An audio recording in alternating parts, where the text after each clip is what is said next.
Sir आजकल husband wife के बीच में कॉन्वर्सेशन गैप आ गया है। सब बिजी रहते हैं, आपस में इतनी बात नहीं हो पाती। फिर धीरे धीरे बातचीत बहुत कम हो जाती है, एक दूसरे के लिए पराये से हो जाते हैं, बस साथ में जीते रहते हैं। तो आप बताओ कि हस्बैंड एंड वाइफ को, पति पत्नी को आपस में कैसे बात करनी चाहिए, क्या बात करनी चाहिए, कितनी बात करनी चाहिए। ठीक है, मैं मानता हूँ कि सवाल बहुत ज़रूरी है और मैं आपको कुछ ऐसी बातें बताऊँगा, एस्पेक्ट्स बताऊँगा जिनके बारे में आपको आपस में बात करनी चाहिए, रेगुलरली बात करनी चाहिए।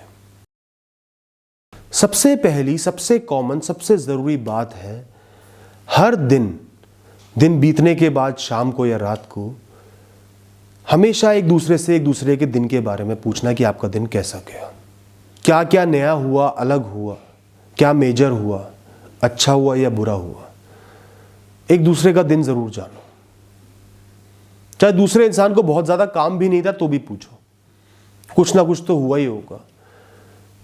चाहे दिनचर्या की किसी एक्टिविटी में कुछ अलग हुआ, कुछ अलग खाया हो, कोई भी परेशानी हो, अच्छाई हो, एक दूसरे का दिन जानना बहुत ही अच्छी एक्टिविटी है।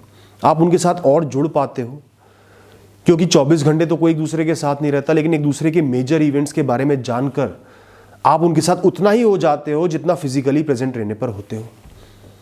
क्योंकि आप एक दूसरे के सामने भी हो तो भी हर चीज़ को नोटिस नहीं करोगे, हर पल साथ इंटरेक्ट नहीं करोगे, मेजर चीज़ें ही आएंगी तभी एक दूसरे के साथ इंटरेक्शन होता है।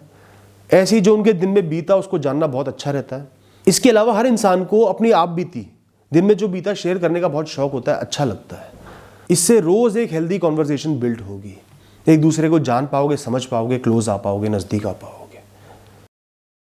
दोस्तों, आपस में बैठकर ना एक डिसीजन लो, एक फैसला लो, एक म्यूचुअल एक्टिविटी डिसाइड करो कि जब भी हमें कोई तनाव होगा, स्ट्रेस होगा, दुख होगा, हम आपस में प्रायोरिटी पे ज़रूर शेयर करेंगे, एक्सप्रेस करेंगे। एक दूसरे के लिए बुरे समय में ज़रूर अवेलेबल रहना है और अश्योरेंस देनी है कि जो भी स्ट्रेस होगा इमीडिएटली तुरंत मेरे साथ शेयर करो। हम बैठ के मिल के हल निकालेंगे या दुख को बांटेंगे। जो लोग दुख में, परेशानी में साथ में जुड़ गए, साथ खड़े रहे, उनसे ज़्यादा मजबूत रिश्ता किसी का नहीं होता। और आपका पार्टनर कभी भी डिप्रेस नहीं होगा, क्योंकि उसको एक्सप्रेशन मिल रहा है, उसके अंदर जो इमोशंस भर गए हैं उनको एक वेंट मिल रहा है, वो निकल पा रहे हैं। और तनाव तो लोगों के जीवन में आते जाते रहते ही हैं, ये जीवन का द्वंद है, तो बातें भी बहुत सारी होंगी। क्योंकि अक्सर क्या होता है, लोग शर्मा जाते हैं या दो लोगों में इतना बैरियर होता है कि वो आपस में अपनी परेशानियां शेयर नहीं कर पाते। मैं इससे बोलूँगा तो मुझे जज करेगी और मजाक उड़ाएगी, ताने देगी, मैं इससे कहूँगी तो मुझे जज कर लेगा, मेरा साथ नहीं देगा। ऐसी भावना नहीं होनी चाहिए। साथ बैठो, डिसाइड करो, कोई भी स्ट्रेस है आपस में शेयर करें। दोस्तों, प्रेम सिर्फ दिल में रखने की चीज़ नहीं होती, प्रेम को थोड़ा सा जताना भी होता है, दूसरे इंसान को एहसास भी दिलाना होता है कि तुम हो, तुम्हारी मेरे लिए वैल्यू है। और अक्सर क्या होता है, शादी के कुछ साल बाद हम प्रेम जाहिर करना भूल जाते हैं। एक दूसरे के जीवन में शामिल है, पूरी तरीके से शामिल है, पर प्रेम नहीं दिखा पाते।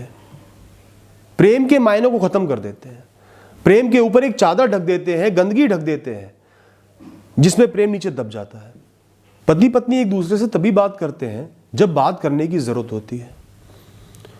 तो दोस्तों, बहुत जरूरी है कि बार बार अपने पार्टनर को अप्रिशिएट करो, कॉम्प्लीमेंट करो, प्यार को जताओ, उनके शरीर की लुक्स की तारीफ करो, ताकि उनको ये ना लगे कि मैं बूढ़ा होते जा रहा हूं तो इंसान मुझे पसंद नहीं कर रहा। अपने बारे में कॉन्शियस ना हो।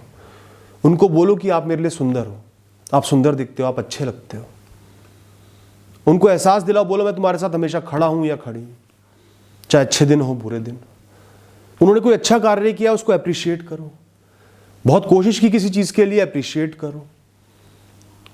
वो आपके लिए अपना जीवन समर्पित कर रहे हैं, अप्रिशिएट करो। बोलो कि मैं तुम्हारी वैल्यू करता हूं, जो तुम मेरे लिए कर रहे हो उसकी बहुत वैल्यू है। उनको थैंक यू कहो। इस तरीके से एक दूसरे को कॉम्प्लीमेंट करना, एक दूसरे के जीवन की वैल्यू बताना, तुम्हारा जीवन वैल्यूएबल है, अप्रिशिएट करना बहुत जरूरी है। इससे कम्युनिकेशन अच्छा बिल्ड होता है, रिश्ता भी मजबूत रहता है, प्यार बना रहता है, आपस में बोर्डम नहीं होता। हर इंसान अपने भविष्य को किसी रूप में देखता है, एक विजन होता है, मैं ऐसे जीना चाहता हूँ, ऐसा जीवन चाहता हूँ। अपने पार्टनर से वो भविष्य हमेशा डिस्कस करें, कोई नई चीज़ ऐड हुई है डिस्कस करें, दोनों को मिलाकर उस भविष्य को देखें, साथ में प्लान बनाएं और उसमें ये नहीं कि सालों साल का भविष्य है, जो नज़दीक भविष्य है उसके भी प्लान बना सकते हो, उसके बारे में सोच सकते हो कि हम मिलके एक ट्रिप पे जाएंगे, प्लान करो उस ट्रिप को, हमें मिलके ये कार्य करना है, उस दिन ऐसा करेंगे, साथ मिलके ये बड़े बड़े कार्य हमें निपटाने हैं, कंप्लीट करने हैं, हमें साथ मिलके अपने माता पिताओं का ख्याल रखना है, क्योंकि माता पिता सिर्फ पति या पत्नी के नहीं, दोनों के हैं, सबका ख्याल रखना है। इस तरीके से भविष्य को साथ में जोड़ो, साथ में प्लान बनाओ, डिस्कस करो। और साथ ही साथ भविष्य में कोई इश्यूज दिख रहे हैं, कोई प्रॉब्लम्स नज़र आ रही हैं, उनका भी मिल बैठ कर हल निकालो, सोचो उनके लिए क्या करना है, आपस में एक दूसरे से सलाह लो। और इस पॉइंट में एक और बात ऐड करूंगा, एक दूसरे से सलाह लेना अपने जीवन की मेजर एक्टिविटीज़ के लिए, फैसलों के लिए बहुत ज़रूरी है और बहुत अच्छा भी है। इससे उनको अपनी इंपॉर्टेंस पता चलेगी आपके जीवन में, और वो आपके जीवन में शामिल भी हो पाएंगे। वो लोग जिनसे आपके पति या पत्नी सच्चा प्यार करते हैं, जैसे उनके माता पिता, भाई बहन, कभी कभार उनके बारे में पूछ लिया करो, उनकी भी सुध ले लिया करो, या उनके लिए कुछ कर दिया करो। अपने पति या पत्नी से पूछे कि वो कैसे हैं, सही हैं, किस चीज़ की ज़रूरत है, मैं खड़ा हूँ, मैं खड़ी हूँ। इस तरीके से अपने हस्बैंड या वाइफ के प्यारे जनों के बारे में सुध लोगे, पूछोगे, समझोगे, उनके लिए खड़े रहोगे, तो आप दोनों का रिश्ता बहुत मजबूत होगा, बातचीत बढ़ेगी। इस एस्पेक्ट पर वैसे भी वो खुलकर बात करेंगे, खुश होकर बात करेंगे।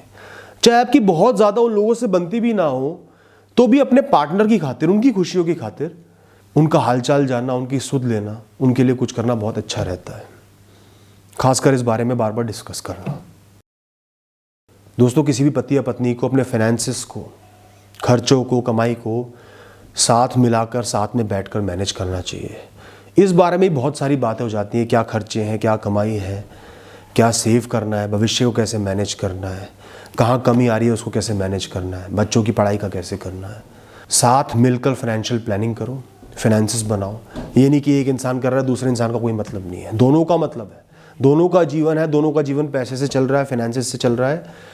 मिलके उसको मैनेज करो, मिलके प्लानिंग करो, मिलके खर्चे बांटो, दोनों कंट्रीब्यूट करो। अक्सर लोगों को क्या बीमारी होती है, अपने फाइनेंसेस को अपने पार्टनर से हाइड करते हैं, छुपाते हैं, मैं तो नहीं बताऊंगा।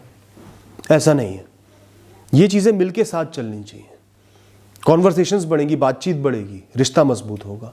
और इसमें सबसे ज़रूरी एस्पेक्ट ये है कि एक दूसरे को यकीन दिलाना कि जब तुम्हारे बुरे दिन होंगे फाइनेंशियली, सबके जीवन में ऐसे दिन आते हैं जब फाइनेंसेस कमज़ोर हो जाते हैं, पैसा कम होता है, तो उनको यकीन दिलाओ मैं तुम्हारे साथ अब खड़ा हूं, कम में भी रह लेंगे, साथ खुश रह लेंगे, या उस समय मेरे फाइनेंसेस तुम्हारे काम आएंगे, मेरा पैसा तुम्हारे काम आएगा। ये यकीन दिलाना भी बहुत ज़रूरी है। साथ ही साथ एक दूसरे की इनसिक्योरिटीज, एक दूसरे के प्रति इनकन्वीनियंस, कॉम्प्लेक्सिटीज, इश्यूज आपस में जो हो, एक दूसरे की जो बात बुरी लगी हो, आपस में स्पष्ट रूप से बात करें, बिना ईगो के, बिना अहम के, बिना अहंकार के। उनका सल्यूशन निकालें, हल निकालें, थोड़ा कॉम्प्रोमाइज़ वो करे, थोड़ा आप करो। इस तरीके से आपस में कोई भी इशू पेंडिंग नहीं रहना चाहिए, उसको रिजॉल्व करें प्रायोरिटी पर, ईगो साइड रखकर। उससे भी कॉन्वर्सेशन बढ़ेगा, बातचीत बढ़ेगी। बातचीत कम नहीं होगी, जो सबसे ज़रूरी है। अक्सर क्या होता है, मन में बातें रख लेते हैं, कोई बात बुरी लग गई, बोलते नहीं, कह नहीं पाते, फिर वो बड़ी हो जाती है, दूरियां बढ़ जाती हैं। वो नहीं होने देना। कोई भी इशू है, सबसे पहले मिलके बात करो, प्यार से बात करो, अहम को साइड हटा के बात करो, और दोनों मिलके उसको रिजॉल्व करो, फिर आगे बढ़ो। ये कुछ पॉइंट्स मैंने आपको बताया, इनका ध्यान रखना।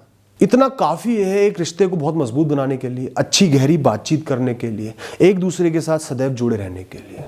Thank you and all the best.